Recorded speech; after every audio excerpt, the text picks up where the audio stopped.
Buenos días. Se da por inicio a esta primera sesión de la asignatura Ingeniería Económica. Bienvenidos, mi nombre es Raúl Álvarez y soy el profesor asignado para dictarles esta asignatura. Esta asignatura, digamos que tiene diversos nombres. Algunos lo llaman Matemática Financiera 1 y Matemática Financiera 2. Muchos conceptos que se ven acá también se ven en lo que es la evaluación de proyectos. ¿Y por qué les interesa, o interesa a nosotros como ingenieros estudiar estas asignaturas? Bueno, porque en nuestra vida diaria, piensa en nuestra vida familiar, personal o en nuestra vida profesional, vamos a tener siempre que ejecutar proyectos. Por ejemplo, cuando se decide instalar una planta, generalmente nosotros no tenemos toda esa cantidad de dinero. Entonces, ¿qué hacen las empresas? Las empresas tienen que ir a un banco y pedir crédito. El banco te va a pedir una evaluación financiera para saber si ese proyecto es viable o no, para saber si es rentable o no. Y de paso, de acuerdo a la tasa que puede ofrecer el banco, el inversionista o el proyectista, el emprendedor, el empresario, va a determinar si es rentable para él tomar ese proyecto o no. Porque, por ejemplo, si el banco te ofrece un préstamo al 3% anual o 2% si es un proyecto agrícola, por ejemplo, y tú obtienes que la tasa interna de retorno de ese proyecto está en un 10%, quiere decir que entonces esa tasa, que es la tasa interna de retorno, siendo mayor que la tasa del financiamiento bancario, tiene allí el inversionista, el- la empresa, tiene un margen de un 8% para pagar las obligaciones y pagar al banco y todo lo demás y obtener un margen de ganancia. Otro indicador es el valor presente neto, también tenemos el periodo de repago, relación de costo-beneficio, es decir, son una serie de indicadores de los cuales se nutren los analistas de proyectos para determinar si un proyecto es viable o no.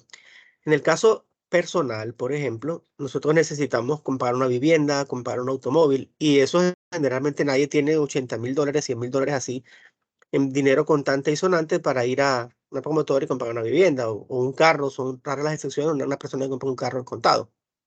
Entonces, pedimos un crédito que es aprobado por un banco y hacemos unos pagos mensuales, bajo ciertas condiciones. Entonces, todo eso se estudia acá en esta asignatura que aquí se conoce como ingeniería económica. ¿Ya han visto ustedes algo de esto anteriormente o no?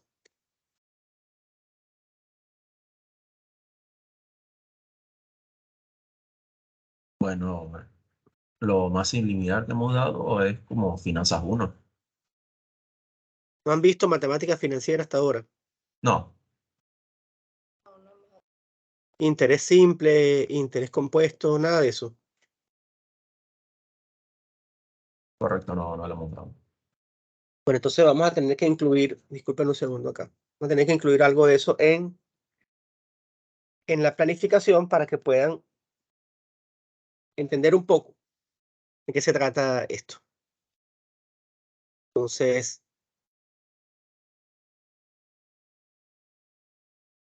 este curso es tutorial. Ustedes son 3 nada más. Entonces, este curso es tutorial, tal manera que nos vamos a ver, no el siguiente, el próximo viernes, sino el primer viernes de febrero, que si mal no recuerdo es 3 de febrero. Entonces, nos vamos a estar viendo cada 15 días.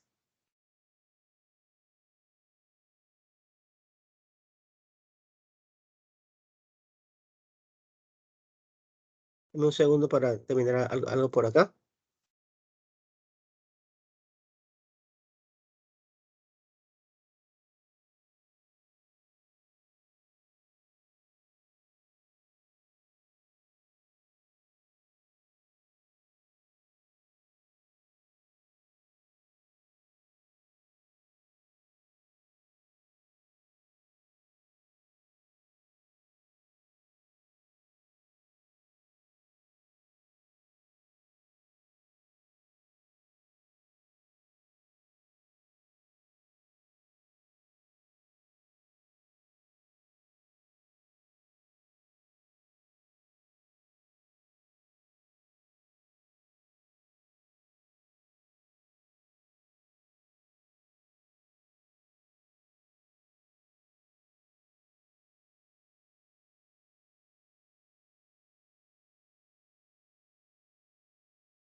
Disculpen ustedes la interrupción, pero es que estoy un poquito complicado con el resfriado. Me he sentido un poco mejor desde ayer, pero es un fastidio la congestión nasal y todo eso.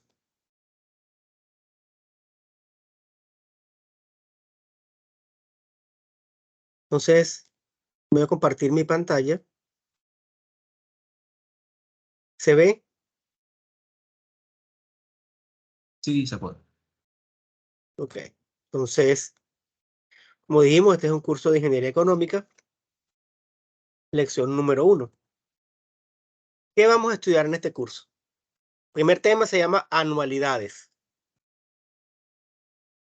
Segundo tema se llama bonos. Tercer tema es valor presente y evaluación del costo capitalizado. Cuarto tema, evaluación del costo anual uniforme. Y quinto tema, la tasa interna de retorno. ¿Qué es anualidad? Una anualidad es una serie de pagos periódicos que pueden ser anuales, pueden ser mensuales, semestrales o trimestrales. Que como ejemplo podemos tener lo que es una hipoteca de una vivienda. Cuando a mí me hacen un préstamo para una vivienda, yo recibo una cantidad de dinero, por ejemplo, $80,000 el monto del préstamo. Se pacta una tasa de interés que, por ejemplo, en el caso de interés preferencial está entre 1.5 y 1.75% anual por 15 años, que es lo que dura la tasa preferencial. Si son 30 años el plazo de pago, eso significa 360 periodos de pago, es decir, 360 letras. Y con toda esa información se hace el cálculo del valor de esa cuota o letra, como la gente le dice comúnmente, y a eso te le cargan los seguros y otra serie de cosas. Bonos. Bonos los escuchamos muy comúnmente, que dice el ministro de Economía y Finanzas que colocó bonos de deuda pública de Panamá. Bueno, miren, ¿qué les puedo decir al respecto? Yo estoy en contra de que la emisión de deuda sea descontrolada como se ha hecho últimamente. Recordemos que se han pedido créditos internacionales, se han colocado bonos del Tesoro panameño, donde se ofrecen intereses. Hasta ahora han sido intereses bajos porque Panamá tiene una buena reputación en el mercado internacional.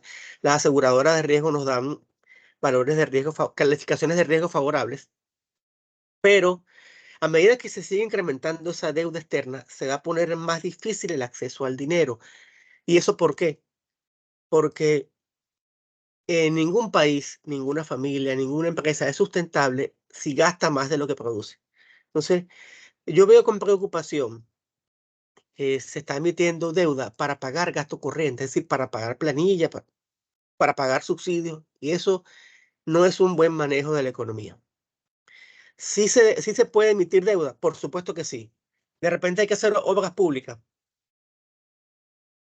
El tema de las obras públicas es que son necesarias. Por ejemplo, ¿quién dice que no es necesario hacer todas las líneas de metro que faltan? La línea 1 se hizo, la línea 2, hay que hacer la línea hasta Raiján y Chorrera que se está haciendo ya, hay que hacer el túnel.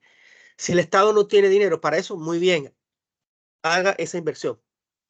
Eso también te genera empleo, mueve un poco la economía, pero a la larga es una deuda que va a tener el Estado. Eh, la ACP, la Autoridad del Canal de Panamá, hizo unas emisiones de deuda y pidió préstamos en la banca internacional para financiar la construcción del nuevo juego de esclusas que costó como $5,000 millones. ¿Esa deuda se justificaba o no? ¿Qué opinan ustedes? Bueno, sí, el canal me parece que es un ingreso importante del país y yo creo que a largo plazo es eh, una buena forma de invertir el dinero. ¿Y qué opina Larisa al respecto? Bueno, opino que al ser el Canal de Panamá un ingreso bastante grande para el país, al hacerle estas mejoras probablemente en un futuro tengan más ingresos. O sea, hay que mantenerlo en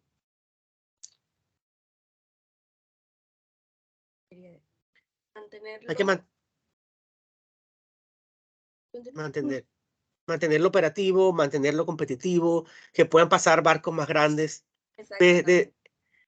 Indiscutiblemente, muchachos, que la emisión de deuda o la solicitud de préstamos para financiar las obras de la ampliación del canal, las nuevas esclusas, es un acierto.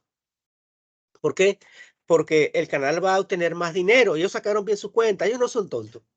Déjenme decirles que esa es una empresa. Una empresa. La ACP es una empresa. Y si tal vez no sea una empresa, porque no conozco cómo, la parte legal, cómo está constituida la ACP, pero si no es una empresa, funciona como una empresa privada, que tiene unos ingresos, tiene unos costos, produce unas ganancias y otorga unos impuestos bastante jugosos al Tesoro panameño. Entonces, por supuesto que fue una decisión acertada, porque si nos quedamos con las esclusas de hace 100 años, solamente íbamos a poder permitir que pasaran buques de la clase Panamax. Se llaman Panamax justamente porque son los buques que pueden pasar por las esclusas antiguas de Miraflores, las esclusas que hicieron hace 100 años. Entonces, sí es una decisión acertada, pero es porque estás haciendo un proyecto, una inversión que te genera dinero y que va a ser capaz de pagar toda esa deuda tranquilamente y generar mucho más dinero tanto para la ACP como para la nación. Entonces, perfectamente válido. Lo que es el valor presente es un indicador muy interesante en la evaluación de proyectos. Que lo que hago es, mira, yo voy a recibir una serie de dinero en el futuro. ¿Cuál sería el equivalente de ese dinero que voy a recibir en el futuro hoy en día? De eso vamos a hablar mucho más adelante con mucho detalle. Evaluación del costo anual uniforme y por último la tasa interna de retorno, que es extremadamente importante porque con eso se mide la rentabilidad interna de un proyecto. Y es para saber entonces si la tasa que me ofrece el banco es menor que mi tasa interna de retorno y o tengo unos punticos por ahí, unos 5 o 6 puntos por ahí, ya yo por ahí veo que el proyecto tiene buena pinta. Puedo continuar. ¿Cómo vamos a evaluar esta asignatura? Con unas charlas, con una ponderación de 20%, unos casos prácticos. Es importante que hagamos ejercicios, que hagamos estudios de casos y por eso está esto puesto acá.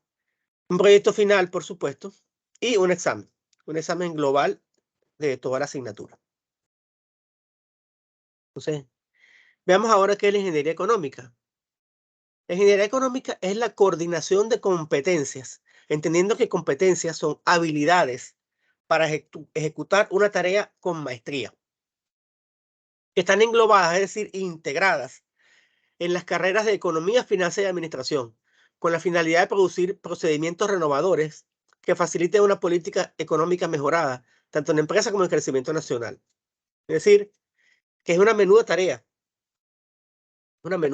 la que tienen los economistas, tienen que hacer ingeniería económica.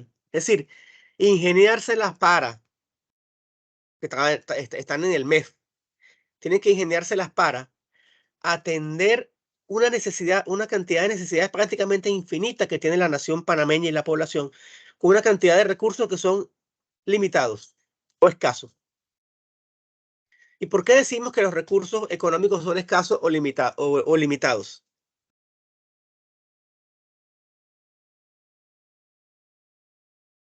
Bueno, aquí lo tenemos acá.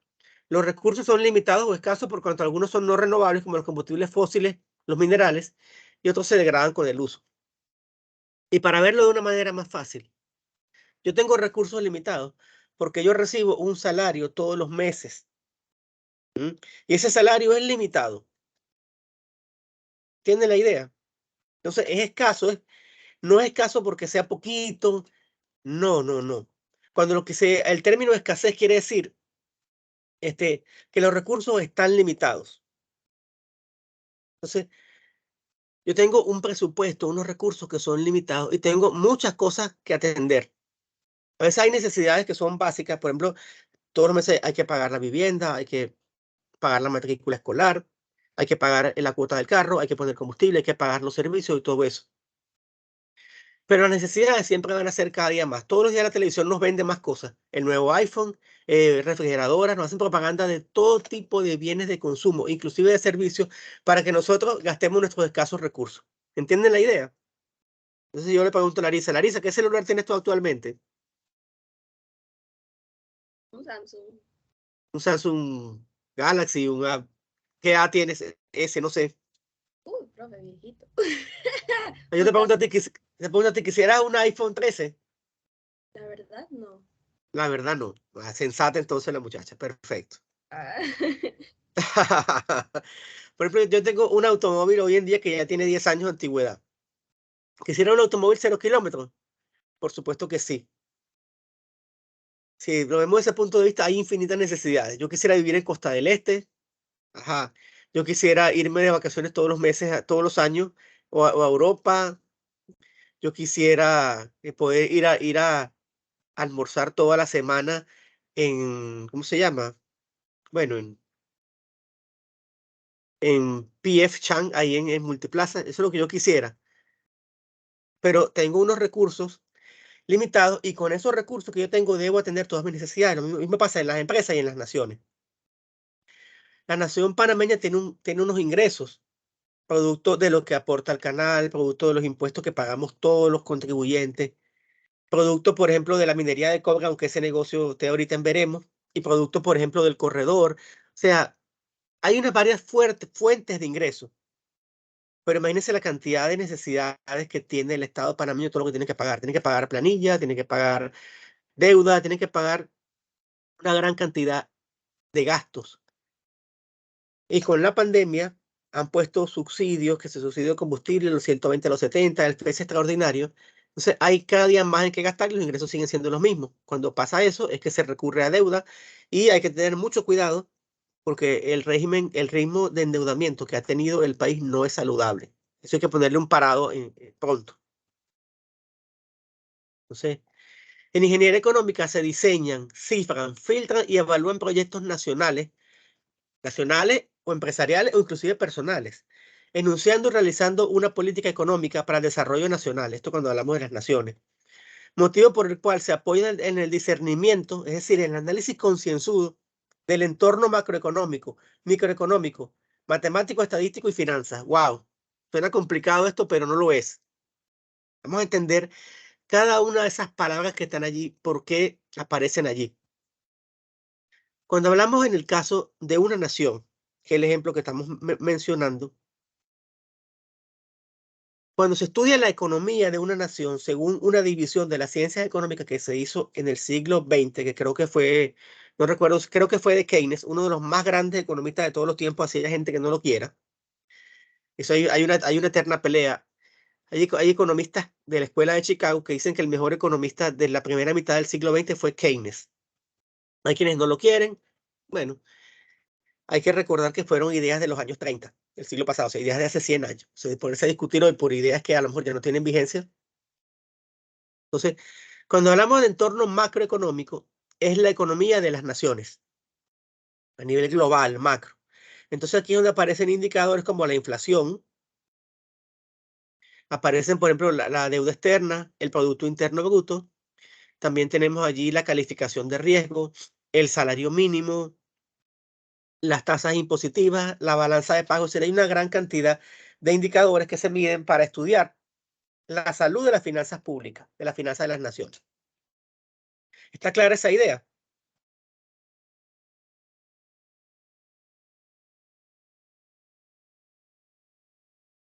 ¿Está clara esa idea de qué es el entorno macroeconómico? ¿Sí o no? Sí, se entiende. Microeconómico se refiere a la economía a pequeña escala, las empresas, las familias y las personas. Entonces aquí, por ejemplo, aquí es donde tenemos los ingresos, los salarios, los costos, entre otros indicadores. Matemático, porque utilizamos ecuaciones y fórmulas matemáticas para hacer los análisis respectivos. Estadístico, porque también usamos información estadística. Por ejemplo, para el cálculo de la inflación, eso se usan procedimientos estadísticos para calcular la esperanza de vida, para calcular el desempleo. Todos esos son indicadores que se usan acá directa o indirectamente. Que, por ejemplo, cuando yo estudio un proyecto nacional, yo uso indicadores macroeconómicos y me tengo que usar la información estadística nacional. Y financiera, por supuesto, porque tiene que haber dinero contante y sonante. Entonces aquí están ingresos, costos, fuentes de financiamiento, todo eso. Y aquí usamos también entonces herramientas estadísticas, como ya mencioné, matemáticas, contables, porque usamos los estados financieros, y por supuesto herramientas económicas para estudiar la rentabilidad de los proyectos de inversión. Y a esto, que no lo mencioné acá, Cuando son proyectos de infraestructura, de construcción, hay que incluir la parte técnica. Es decir, por ejemplo, si vamos a construir una planta para fabricar sillas y mesas, una carpintería industrial, pues, ¿dónde va a quedar esa planta? Las dimensiones de las galeras, la maquinaria, eso forma parte del estudio técnico. Después vendrá también el estudio del recurso humano, qué personal necesito. O sea, que un proyecto es en general bastante completo. Pero acá nos vamos a concentrar en la parte económica, en todo lo que es la evaluación económica. No nos vamos a meter con los aspectos técnicos porque eso se ve en lo que es evaluación de proyectos. Y de ahí también se incluye la parte de mercadeo. No sé si, creo que ustedes ven esta materia más adelante, formulación de proyectos. Ahora bien, cuando se ejecuta un proyecto, generalmente es necesario contar con un financiamiento, bien sea que lo otorga un banco, un grupo de inversionistas, un agente multilateral. Por ejemplo, la Corporación Andina de Fomento, Banco Interamericano de Desarrollo, Banco Mundial, Fondo Monetario Internacional.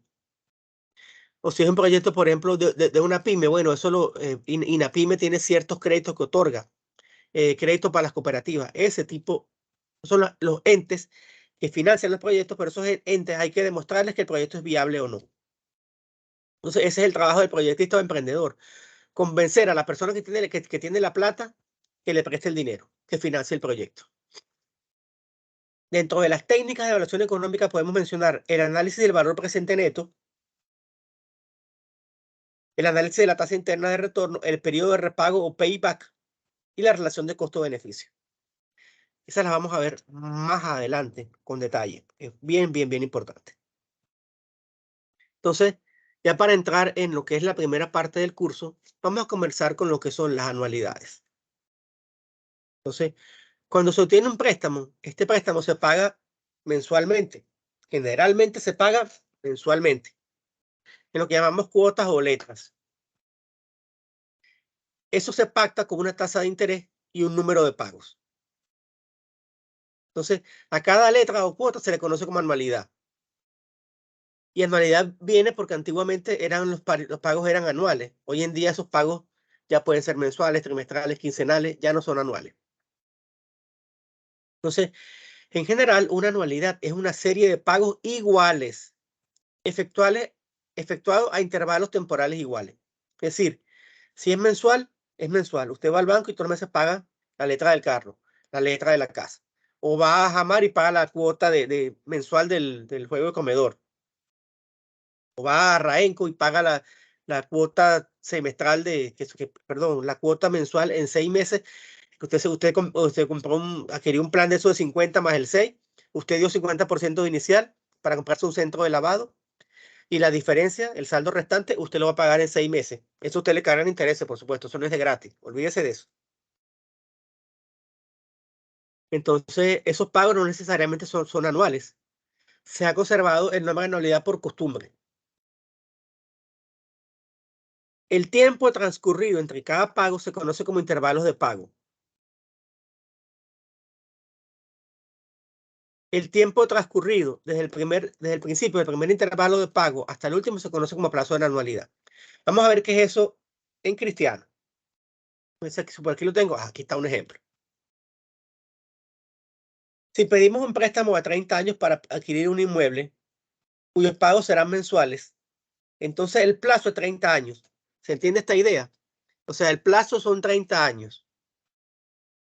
Una cosa es el plazo, que son 30 años, y otra es el intervalo de pago. Entonces, 30 años es el tiempo que dura el crédito. Y el intervalo de pago es cada cuánto voy a hacer ese pago. Bueno, yo voy a pagar todos los meses. Entonces, si son, imagínense, 30 años por 12, para comprar una casa, uno hace 360 pagos. Échenle pierna a ustedes. A veces uno dice, bueno, ¿cuándo voy a terminar de pagar yo esta casa? ¿Se entiende la idea? Sí, se entiende. Y aquí lo que no dice, porque lo voy a explicar más adelante, es cuánto es el monto del pago. Ajá, eso no lo digo aquí, cuánto es el monto de la letra. Y tampoco digo cuánto es el monto financiado. Okay. Existen 4 criterios de clasificación de anualidades. por tiempo. Si son plazos conocidos o no. Fíjense que en el ejemplo acá del préstamo bancario, son 30 años. Yo conozco que mi plazo son 30 años.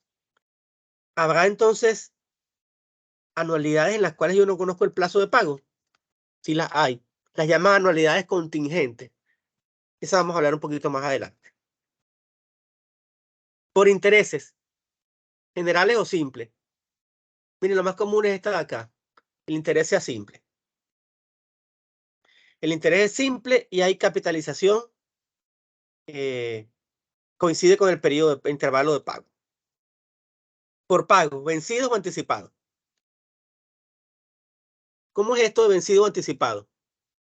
Yo adquiero un inmueble. El perintervalo de pago es mensual. ¿Cuándo me cobra el banco? ¿Cuando me da el crédito o al mes siguiente? El primer pago.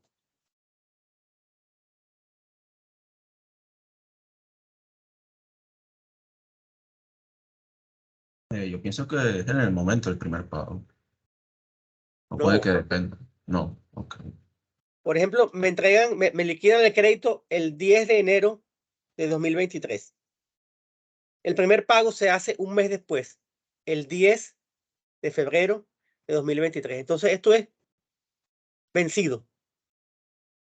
Considera que es vencido. Anticipado es que me liquidan el crédito y de una vez tengo que pagar la primera cuota. Eso no es así.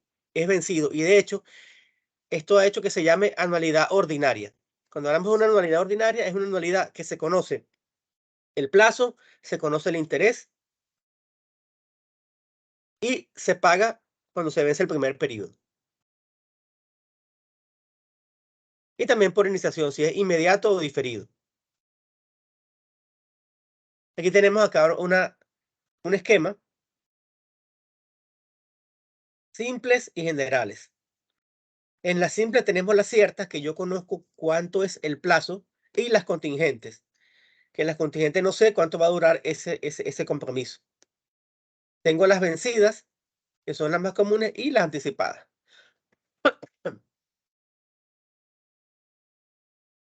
Entonces, siguiendo con el ejemplo del préstamo bancario, se cumplen las siguientes condiciones. Tiene que decirme la tasa de interés. Imagínate, si yo firmo un compromiso de pago, tengo que saber cuánto es la tasa de interés. El plazo. Yo le voy a dar un crédito personal por 6 años. Son 6 años. No que después, no, que son 8, no, son 6. Usted pactó a 6, son 6. A menos que después haga de mutuo acuerdo se haga un refinanciamiento, se llama eso. Generalmente el primer pago se efectúa un mes después de liquidado el crédito. Entonces, bajo estas condiciones, la letra o cuota del préstamo es un ejemplo de anualidad simple, porque el interés es fijo y capitalizable mensualmente. Es cierta, porque se conoce el plazo, y diferida, se paga al vencer el primer mes del otorgamiento del crédito. De allí se conoce como la anualidad ordinaria. Aquí vamos a estudiar dos tipos de anualidades: la anualidad anticipada y la anualidad vencida. Listo, que son las más comunes. Esa, por ejemplo, la anualidad contingente, donde no se conoce el número de pagos, podemos dar ejemplos, pero no es de interés fundamental para este curso. De hecho, no aparece en el programa. Aparece como aspecto teórico, pero no aparece detallado, así aparecen las otras dos. Entonces, un ejemplo de anualidad en la cual no se conoce el plazo es la pensión ofrecida por la Caja del Seguro Social. Ajá. Y aquí voy a salirme un momento y me gustaría que abrieran las cámaras para conversar. Vamos a dejar de compartir.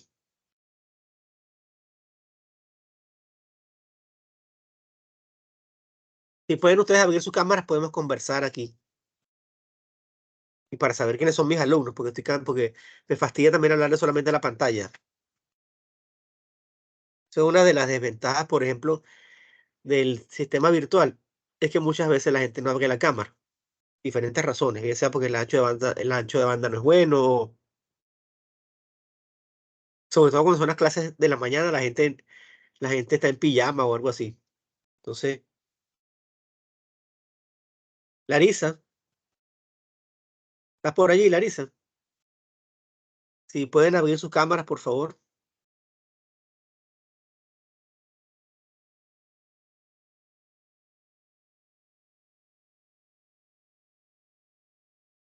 Ya Andrés por aquí se conectó.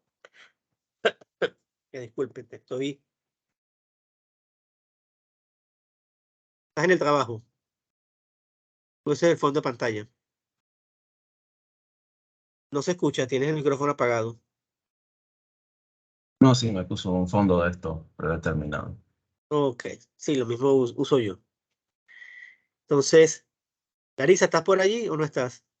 Sí, ya voy. Ok, Larisa se está acicalando.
Disculpen ustedes la interrupción, pero la tos es insoportable, malestar de gripe. Entonces, ¿qué sucede cuando una persona se jubila?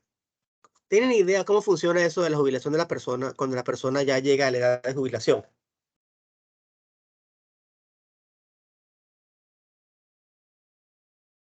Sí, bueno, tengo entendido que es que durante el transcurso de ya lo que viene a ser el tiempo que trabajas, se te va descontando un pedazo de la paga y eso es lo Ujú. que después se te va a dar como jubilación.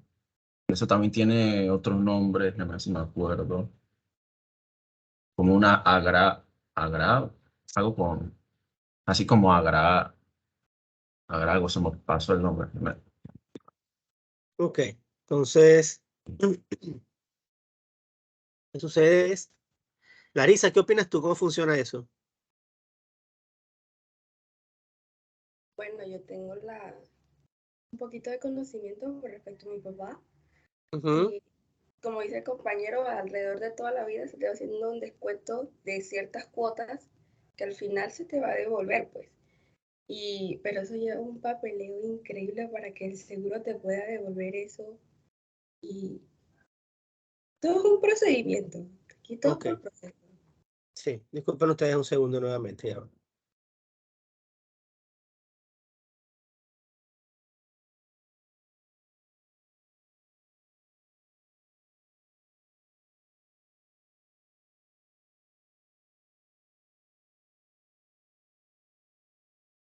Entonces, ¿qué es lo que sucede? Lo que sucede es que la persona comienza a cotizar desde que comienza a trabajar, le descuenta una cantidad de dinero, una parte de ese dinero se destina a lo que es la pensión de jubilación o de vejez y la otra parte para cubrir los gastos de salud. Pero ¿qué es lo que sucede? Actualmente tenemos, bueno, en primer lugar, eh, yo tengo el derecho a esa pensión cuando tengo 62 años porque soy hombre y la mujer a los 57. Pero el Seguro Social sabe cuándo se va a morir la persona. No, nadie No, sabe. nadie sabe. Se puede que yo me jubile a los 62 años y vivo 65 años nada más y ya. Recibí nada más que 3 años de pago. Pero puede que una persona se jubile a los 62 años y viva 100 años.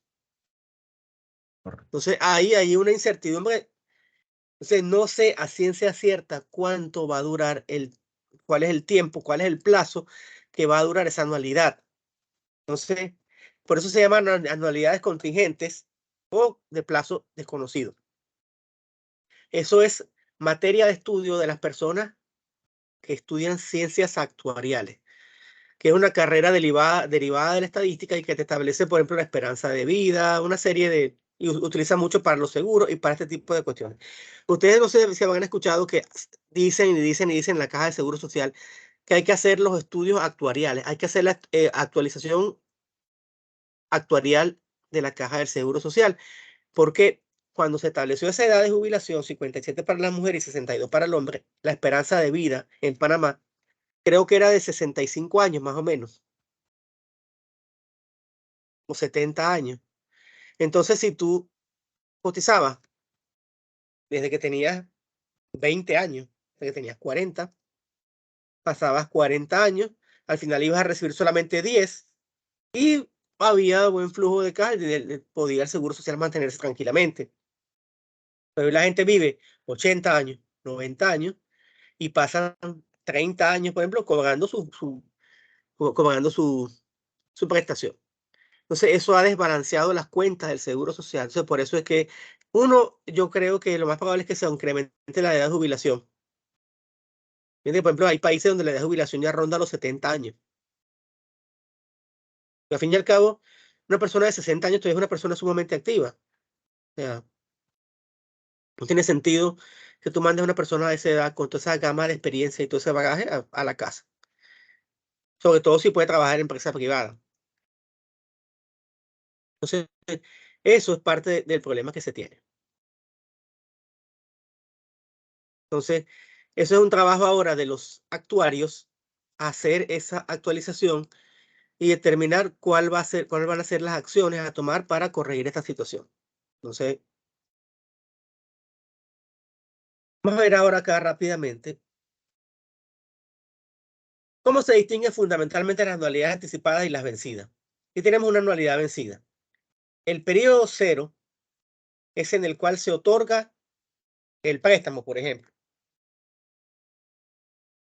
De ahí, el pago es mensual. Del periodo 0 al periodo 1 ha transcurrido un mes. Entonces, yo pago es cuando vence el primer periodo. Aquí está, el primer periodo va del año 0 al año 1. Yo pago acá. Aquí se establece la fecha de pago. Y de ahí, cuando vence ya, fíjate que del mes 0 al mes 2 han transcurrido 2 meses. Bueno, aquí voy al segundo mes y así sucesivamente hasta el último pago. Cuando es anticipado, yo liquido el préstamo en el mes 0 y me pagas la primera cuota en el mes 0. Así no funcionan los créditos de vivienda ni de vehículo. Tú pagas es un mes después o 2 meses después o 3 meses después. Hay condiciones diferentes de pago. Y para eso tenemos estas expresiones que están acá que nos van a permitir cómo hacer el cálculo. Aquí tenemos lo que es el valor presente y el valor futuro. Ajá. ¿Qué es una y qué es la otra? Valor presente. Yo te hago un préstamo hoy de $80,000. Presto $80,000. Y es la tasa de interés pactada. Aquí está. Tasa de interés efectiva.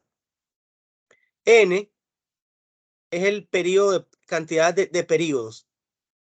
Es decir, si hay un préstamo hipotecario, son 360 periodos. Y R sería el valor de cada pago. Es decir, R significaría la letra. Esto es en el caso del pago de una hipoteca o de un préstamo bancario. Si yo lo que quiero es invertir en un plan de ahorro para que yo estoy cotizando a lo largo de varios años una cantidad fija que es R a un interés pactado y a un tiempo pactado N, y está. Esto es para calcular cuánta cantidad de dinero voy a tener yo después de tantos años. ¿Se entiende la idea?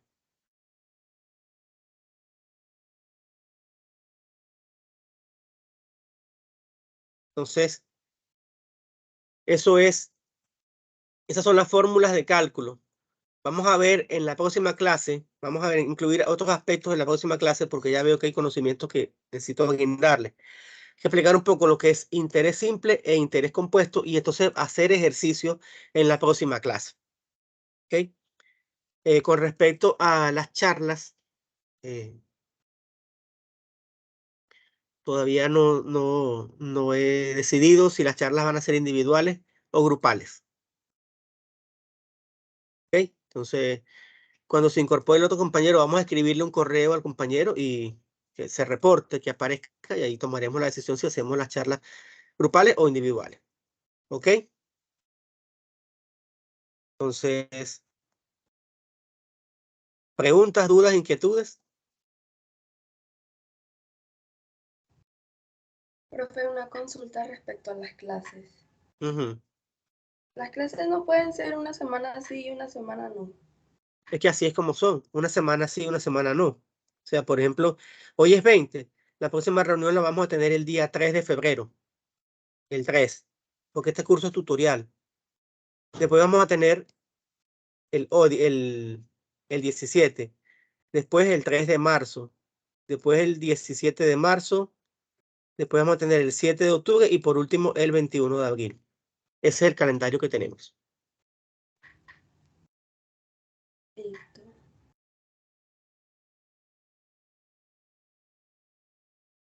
Entonces, bueno, jóvenes, vamos a dejarlo vamos a dejarlo hasta aquí el día de hoy.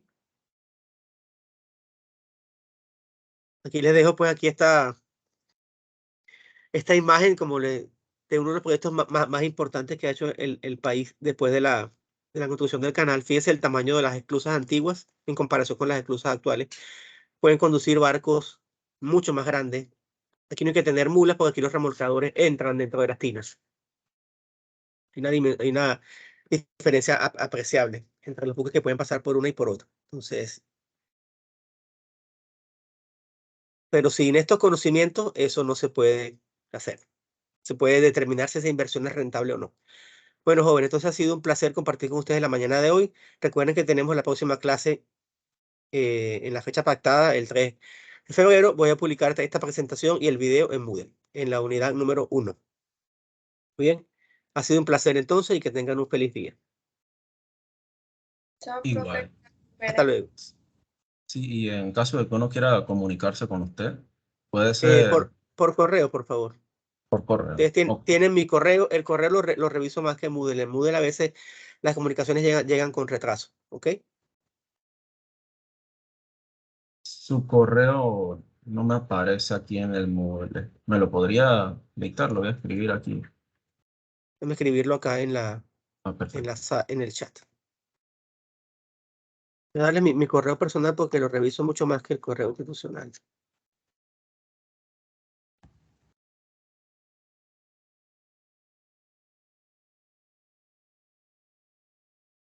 Ahí lo tienen el correo, es un correo Yahoo. Listo. Bueno, jóvenes, un feliz día, que estén muy bien, hasta luego.